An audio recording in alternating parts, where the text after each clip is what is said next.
these are slides that you may have seen previously. SB 156 is the $6.25 billion that is going to the middle mile projects across the state, as well as the funding for the federal CASA federal funding account, which has allocated as much as $57 million for last mile projects in Mendocino County. And what you're looking at is the draft middle mile map on the left with the initial projects on the right.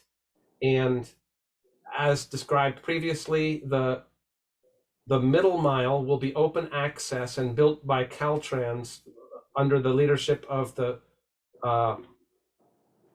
Middle Mile Advisory Committee, which has like a 9-member board. 2 members are elected state representatives, and the other members are like the director of Caltrans, director of the CPUC, director of the finance department, statewide offices, the highest member of the statewide offices, and they meet monthly. So Mendocino County will be built out such that Highway 1 will have open access fiber from the Sonoma County border to Cleone. All of 101 from the Humboldt County line to the Sonoma County line will be open access fiber. Highway 162 to Covelo will be fiber, as well as portions of Highway 20 between Calpella and the Lake County line. So in Project 3 on the left hand of the slide, you'll see a little bit of green in Mendocino County. So those are the initial projects, and they're seem to be proceeding slowly. Some 5 months ago, they were saying that there would be groundbreaking in July on some of these projects, and there may have been, but in reality, the environmental work on Project 3 is only about 30% complete. The next slide shows a closer detail of the routes in Mendocino County, and in a previous incarnation, the segments looked like what you see in the grid on the right, while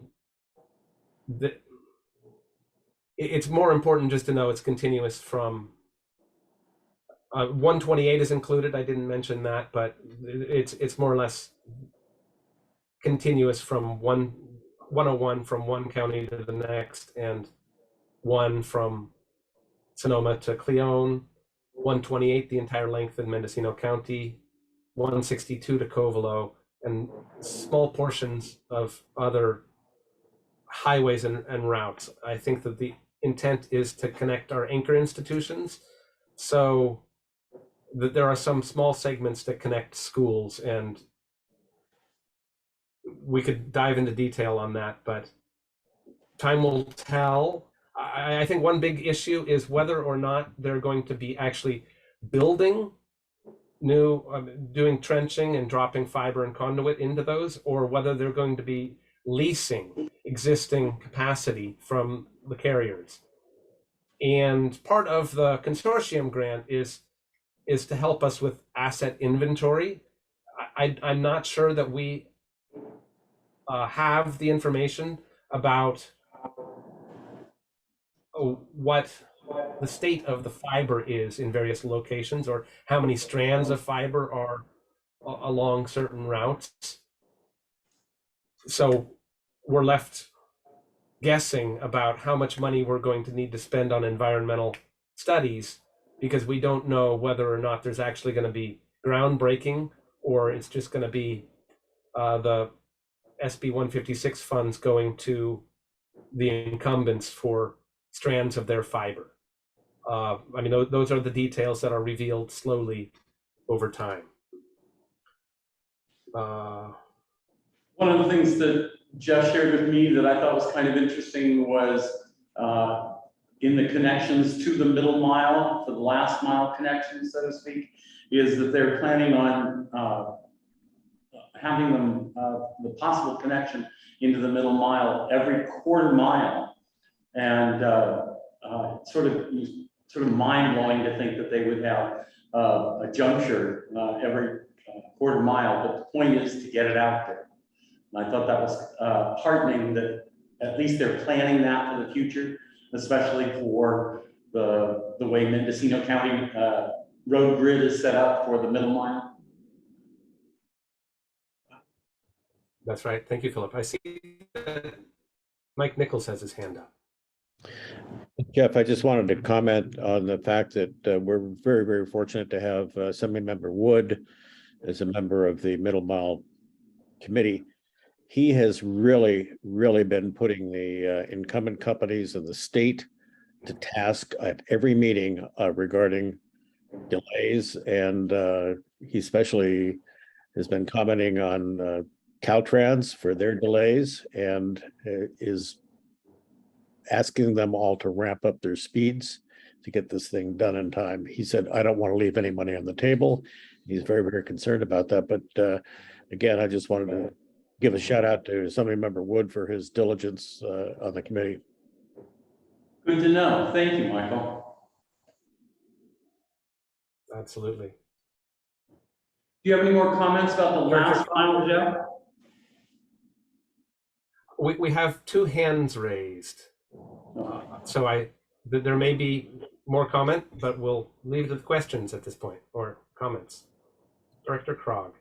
Thank you. I see here on the state sort of permitting discussion here, California Coastal Act Coastal Development Permit. That's obviously in my wheelhouse. So I just want to make sure, as you're scoping out areas, there is an area of deferred certification within our county where the California Coastal Commission retains permit authority. And that's areas within pygmy forest habitat, or now Mendocino Coast Woodlands Alliance. So that's something that will want to be sorted out early on, because there's certain areas that the planning and building may not have jurisdiction.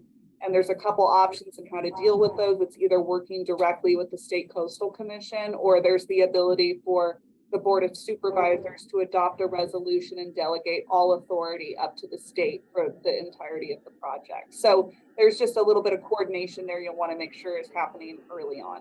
So good to know. Appreciate that. And I've been looking forward to delving into what portions of these projects will pertain to Department of Transportation and what portions will need the involvement of the Department of Planning and Building. I mean, I think both agencies are vital and need to be at the table, and which is why I'm so glad you're here today. You might have insights into what the role of the Department of Transportation is going to be, because I imagine that they'll be integral. Yes, and I mean, in the coastal zone, primarily where planning and building will be involved is in the coastal zone. Otherwise, if you're working within, the county road easement and such, you're primarily going to be dealing with county DOT on that, except for areas in the coastal zone. So I know you talked about possibly leasing facility or leasing existing fiber, or if you're trenching new, leasing obviously is one of the easiest approaches because you're not developing new infrastructure. Anytime you're developing new infrastructure, there may be a question about whether or not you need coastal permitting for that, but noting that there are some exemptions and exclusions in the coastal zone for utility hookups. So. Well, thank you. So the slide shows detail about the permitting processes and all of the necessary acts that need to be complied with, and there are categorical exemptions for much of what Caltrans is doing. And so while 16 months is involved at a minimum of time, it seems as though that is more like 30 months. I mean, the work that falls within Mendocino County might require as much as 30 months of planning, is what this slide depicts. Here is another slide on pre-construction, and this applies to that the initial routes that they're thinking of. And here down in the bottom left third quadrant is number 3, which is the portion that is Lake County and with part of Mendocino County. And as you can see, it's probably 25% of the way through the permitting process. And I mean, you also see that they seem to indicate that they have wrapped up CEQA and NEPA, just to let you know. Here is a general synopsis of the timelines. So the $2 billion in federal funding account for the last mile builds. The money must be encumbered by 2025, and the projects must be built before 2027. I have a, I don't know how we're doing for time. I did have more information about the deliberation between the IRUs or leasing of fiber and the cost estimates versus how much it costs to build. And Let's save that for another meeting. Let's keep moving. As you like. Okay. Here is Golden State Connect Authority's timeline for the last mile portions, and it's very detailed and the print is small, but as you can see, it too is a 30-month timeline, and everything necessary. I mean, a lot of work has to be done before anything can go out to bid. So the bottom left shows the building, whereas the planning and the funding is all in the top left. Okay. Here are some details on that I presented the Board of Supervisors some 4 months ago about the various priority projects for last mile that we have, as well as a long list of other grant opportunities. So while we are thankful there's as much as 57 million in federal funding account for last mile projects, there's also the broadband equity access and deployment funds still making its way through the federal process. So there's probably an additional pot of $50 million that will be coming to Mendocino County once that all trickles down to the states. And I mean, we're working on preliminary projects, and the application for the LATA grant actually delineated, I mean, the cities are included on the list you see on the left, but they're not actually likely to be eligible for these federal funding because they are not unserved communities. So we narrowed the number of priority projects from this slide to a smaller group.